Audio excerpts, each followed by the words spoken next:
നിങ്ങളെ പറയാൻ പോകുന്നത് ഒരു കഥയാണ്. സത്യത്തിന് സമ്മാനം. പണ്ടൊരിക്കൽ ഒരു മരംവെട്ടുകാരൻ നദിയുടെ തീരത്ത് നിന്ന് മരം വെട്ടുകയായിരുന്നു. അയാളുടെ കയ്യിൽ നിന്ന് കോടാലി വഴുതി നദിയിൽ വീണു. അയാൾ നദിയിൽ ചാടി മുങ്ങിത്തപ്പിയെങ്കിലും കോടാലി കണ്ടെടുക്കാനായില്ല. എന്തു ചെയ്യും? ഒഴുകുന്ന നദിയിലേക്ക് നോക്കി അയാൾ ദുഃഖിച്ചിരുന്നു. അപ്പോൾ നദിയിൽ നിന്നൊരു ദേവത ഉയർന്നു വന്നു. മരംവെട്ടുകാരാ, നിന്നെ ഞാൻ സഹായിക്കാം, ദേവത പറഞ്ഞു. ദേവത വെള്ളത്തിൽ മുങ്ങി ഉയർന്നു വന്നത് ഒരു സ്വർണ്ണ കോടാലിയുമായാണ്. ഇതല്ലേ നിന്റെ കോടാലി? ദേവത ചോദിച്ചു. അല്ല, ഇതെന്റെ കോടാലിയല്ല, ഇതെനിക്ക് വേണ്ട, അയാൾ പറഞ്ഞു. ദേവത വീണ്ടും നദിയിൽ മുങ്ങി. ഇത്തവണ ഒരു വെള്ളിക്കോടാലിയുമായാണ് ഉയർന്നു വന്നത്.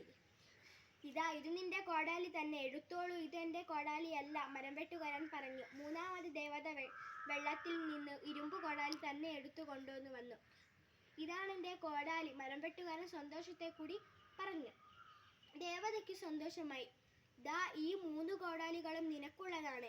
2 നിന്റെ സത്യസന്ധതയ്ക്കുള്ള സമ്മാനം. 3 കോടാലികളും അയാൾക്കു നൽകി അനുഗ്രഹിച്ച് ദേവത വെള്ളത്തിൽ മറഞ്ഞു.